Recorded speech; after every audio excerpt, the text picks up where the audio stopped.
Welcome guys to 100 Day Beginner Series, the most structured free course for beginners in stock market. तो अब तक हमने अलग अलग तरह के ट्रेडिंग के बारे में जाना, लॉन्ग टर्म को डिटेल में जाना, पर असल में लॉन्ग टर्म ट्रेडिंग के लिए आपको स्टॉक्स कैसे फाइंड करना है और शॉर्ट टर्म के लिए कैसे फाइंड करना है, इस बारे में आइए आज बात करते हैं। और ये स्टॉक्स आप एक एनालिसिस के थ्रू फाइंड करेंगे ऑब्वियसली।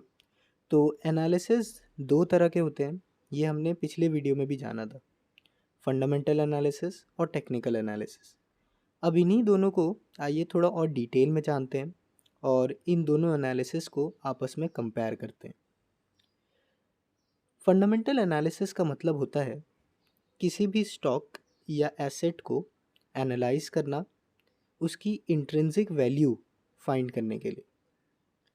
इंट्रिंसिक वैल्यू बेसिकली आपको उस इन्वेस्टमेंट की वैल्यू बताता है कैश फ्लो के हिसाब से, मतलब कि उस एसेट का कितना वर्थ है मार्केट में, ये आपको इंट्रिंसिक वैल्यू से पता चल जाएगा।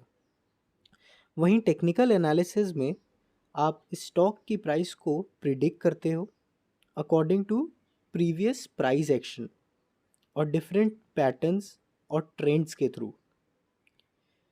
Fundamental analysis obviously long term के लिए यूज़ किया जाता है और टेक्निकल एनालिसिस शॉर्ट टर्म और इंट्राडे ट्रेडिंग के लिए। आप फंडामेंटल एनालिसिस के थ्रू इन्वेस्ट करते हो, सेम चीज़ टेक्निकल एनालिसिस के थ्रू आप ट्रेड करते हो। फंडामेंटल एनालिसिस के लिए आप इकोनॉमिक रिपोर्ट्स, इंडस्ट्री के स्टैट्स, ग्लोबल इवेंट्स को काफ़ी क्लोजली फॉलो करते हो। वहीं टेक्निकल एनालिसिस में आपको चार्ट के अलावा ज़्यादा किसी चीज़ पे फोकस करने की ज़रूरत नहीं पड़ेगी। अब चलिए फंडामेंटल एनालिसिस कैसे करते हैं इस बारे में बात करते हैं। फंडामेंटल एनालिसिस में बेसिकली आप तीन स्टडी करते हो।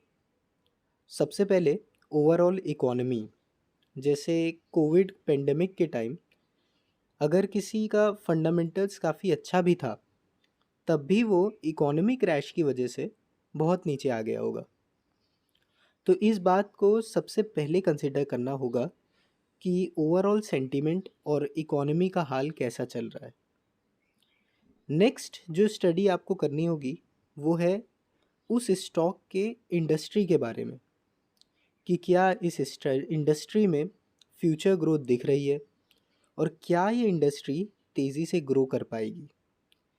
जैसे ग्रीन एनर्जी या रिन्यूएबल एनर्जी के स्टॉक्स या ऐसी कंपनीज़ जो ईवीज़ मैन्युफैक्चर कर रही हैं, इनका आने वाले कुछ सालों में अच्छा फ्यूचर दिख रहा है। तो अब हमने ओवरऑल इकोनॉमी की स्टडी कर ली, सेक्टर के बारे में जान लिया। अब आपको स्टडी करना होगा उस पर्टिकुलर स्टॉक के बारे में और उसको उसके ही सेक्टर्स के दूसरे स्टॉक से कंपेयर करना होगा। अब मैं आपसे इतने देर से बोले जा रहा हूँ कि ये करना होगा, ये एनालिसिस करना होगा, ये स्टडी करना होगा। आप सोच रहे होंगे कि सिर्फ बोलेगा या करके भी दिखाएगा। तो इसके जवाब में मैं आपको ये बताता हूँ कि 1-2 दिन में आपको एक step by step fundamental analysis की वीडियो मैं आपके साथ शेयर कर दूंगा, जिससे आपको काफ़ी ज़्यादा फ़ायदा होगा। तो चलिए अब आज के टास्क की बात करते हैं। आज का टास्क ये है, मैंने आपसे 3 ऐप्स में फ्री अकाउंट क्रिएट करने बोला था। अब आपको उसमें से बताना है कि वो कौन से ऐप, वो तीनों में से कौन सा ऐप फंडामेंटल एनालिसिस के लिए यूज़ करेंगे। तो चलिए इस वीडियो को यहीं एंड करते हैं।